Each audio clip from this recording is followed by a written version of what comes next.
Las noticias de hoy muestran cómo varios procesos importantes se desarrollan en paralelo y afectan directamente la situación en torno a Ucrania.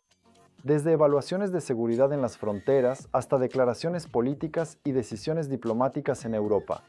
La inteligencia ucraniana, por primera vez en cierto tiempo, da una señal clara respecto a Bielorrusia y explica si se deben esperar acciones repentinas desde el norte y cuán real es esta amenaza en este momento. En torno al Donbass surge una historia informativa resonante, que rápidamente se difunde en el ámbito internacional y obliga al presidente de Ucrania a reaccionar públicamente para fijar la posición oficial y dejar claros todos los acentos. Y al mismo tiempo, Volodymyr Zelensky cambia el formato de su participación en la cumbre de la Unión Europea y decide volar personalmente a las negociaciones, donde se discuten decisiones clave sobre el apoyo a Ucrania y la financiación para los próximos años. A continuación, analizaremos cada una de estas noticias por separado para entender qué está ocurriendo exactamente, cómo están relacionadas entre sí y por qué estos acontecimientos son tan importantes en este momento. Yo soy Mikhailo Jordovenko y están en el canal Focus. Vamos allá.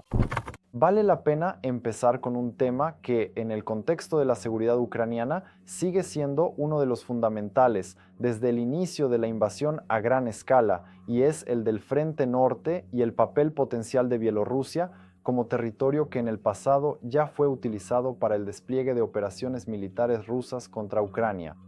Y es precisamente por eso que cualquier señal de esta región siempre se analiza con la máxima atención. El jefe de la oficina del presidente de Ucrania, Kirilo Budanov, declaró que la inteligencia ucraniana monitorea completamente la situación en el territorio de Bielorrusia y no detecta señales que puedan indicar la preparación de un ataque militar repentino. Al mismo tiempo, subrayó que la evaluación no se basa en suposiciones, sino en datos reales de inteligencia que incluyen la observación de movimientos de equipos, la actividad de las unidades y los procesos logísticos. Es importante entender que cuando se trata de este tipo de evaluaciones, siempre se basan en un conjunto de factores, ya que la guerra moderna no comienza de manera espontánea y incluso las operaciones más inesperadas requieren preparación, la cual toma tiempo y deja huellas visibles para las estructuras de inteligencia. Al mismo tiempo, Budanov enfatizó que es imposible descartar por completo cualquier escenario, pero también subrayó que el sistema de control actualmente opera en modo reforzado y que cualquier amenaza potencial no pasa desapercibida, lo cual es, de hecho, un elemento clave de disuasión. Su cita directa suena de la siguiente manera: "No se preocupen, no habrá nada inesperado". Fin de la cita. Y si desglosamos esta frase a un nivel de contenido, significa no solo confianza en la situación actual, sino también una explicación de cómo funciona la inteligencia moderna. Porque cualquier acumulación de fuerzas o preparación para una ofensiva siempre va acompañada de logística, movimiento de recursos y señales que se detectan mucho antes del posible inicio de la fase activa.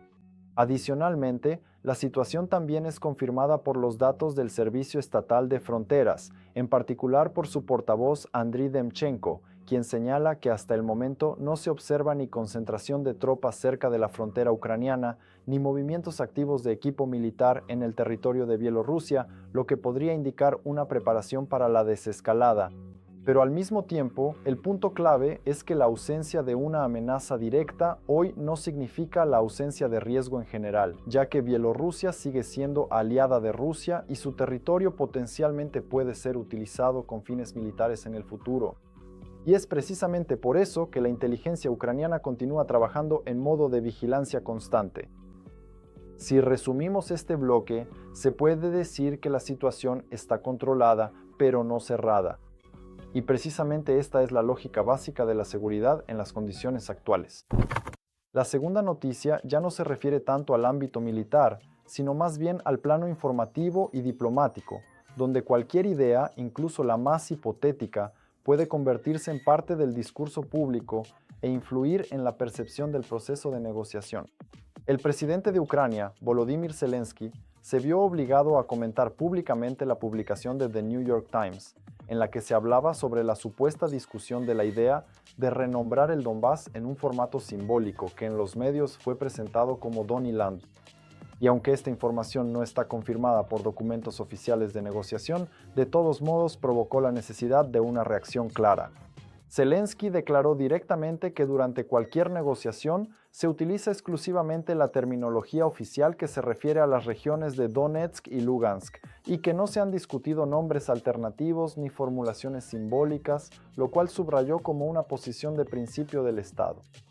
Su tesis principal es la siguiente: lo fundamental es que se trataba de territorio ucraniano. Fin de la tesis. Y esta frase, en realidad, reduce toda la discusión no a la terminología, sino a la cuestión del control real del territorio, que es el tema principal de todas las negociaciones internacionales sobre la guerra. Al mismo tiempo, en un contexto más amplio, es importante entender que las negociaciones sobre la guerra se llevan a cabo en un sistema complejo y multinivel, donde las diferentes partes pueden proponer distintos modelos de resolución, incluyendo soluciones intermedias o híbridas. Y es precisamente por eso que las filtraciones informativas o incluso los escenarios más hipotéticos pueden convertirse en parte de la presión política. La tercera noticia nos traslada al ámbito de la política europea, donde actualmente se están resolviendo cuestiones que, sin exagerar, determinarán la estabilidad financiera de Ucrania en los próximos años. Y la señal clave aquí fue que el presidente de Ucrania, Volodymyr Zelensky, tomó la decisión de participar personalmente en la cumbre informal de líderes de la Unión Europea en Chipre. Aunque hasta hace muy poco se informaba oficialmente que su participación sería a distancia. El mero hecho de cambiar el formato de participación parece un detalle técnico, pero en realidad dice mucho más. Porque en diplomacia, decisiones como esta casi nunca son casuales. Y si el líder de un país cambia el formato de participación de online a presencial, eso significa que las negociaciones alcanzan un nivel en el que no solo importan las posiciones formales, sino también los contactos informales, los acuerdos entre bastidores y la posibilidad de influir directamente en las posturas de los demás participantes. La cumbre, que se celebra del 23 al 24 de abril en Chipre, tiene lugar en un momento en que la Unión Europea está discutiendo varias cuestiones estratégicas a la vez, entre ellas la situación geopolítica general y la formación del presupuesto para los años 28 a 34. Pero para Ucrania, el bloque clave es precisamente el de apoyo financiero, que incluye paquetes de ayuda a gran escala, créditos y mecanismos de financiación que se miden en decenas de miles de millones de euros y que influyen directamente en la capacidad del Estado para mantener la economía, la esfera social y el sector de defensa en condiciones de una guerra prolongada. Y aquí es importante entender que las decisiones en la Unión Europea muy a menudo no se toman simplemente mediante una votación, sino a través de un proceso complejo de conciliación de posiciones entre todos los países miembros, donde cada Estado tiene sus propios intereses, sus propias limitaciones políticas y presiones internas. Y es precisamente por eso que incluso un solo líder puede influir en el resultado final, retrasar una decisión o cambiar sus parámetros. Precisamente en este contexto, la presencia personal de Zelensky se percibe como un intento no solo de ser partícipe del proceso, sino de formarlo activamente, convencer a los socios, responder a sus preguntas, disipar dudas y, lo que no es menos importante, demostrar el peso político de Ucrania en estas negociaciones. Además, la visita personal es también una señal para los socios de que Ucrania no percibe estas decisiones como algo automático o garantizado, sino que está dispuesta a luchar por ellas en el sentido más literal de la palabra, utilizando todos los instrumentos diplomáticos disponibles. Si resumimos esta noticia, en realidad muestra que ahora la cuestión del apoyo a Ucrania se resuelve no solo a nivel institucional, sino también a nivel de negociaciones personales entre líderes, donde cada encuentro, cada conversación y cada argumento pueden tener un significado decisivo para el resultado final. Resumamos estas tres noticias. En primer lugar, la situación con Bielorrusia sigue estando bajo control. La inteligencia ucraniana declara directamente que no hay señales de un ataque repentino. Aunque todos los servicios continúan trabajando en modo reforzado, nadie se atreve a descartar completamente los riesgos. En segundo lugar, alrededor del Donbass vuelve a surgir ruido político e informativo, que de inmediato pasa al ámbito público a través de publicaciones llamativas. Pero el presidente de Ucrania lo desmiente y fija claramente la posición respecto a la integridad territorial, llevando la discusión a los principios básicos sin hacer ninguna concesión simbólica.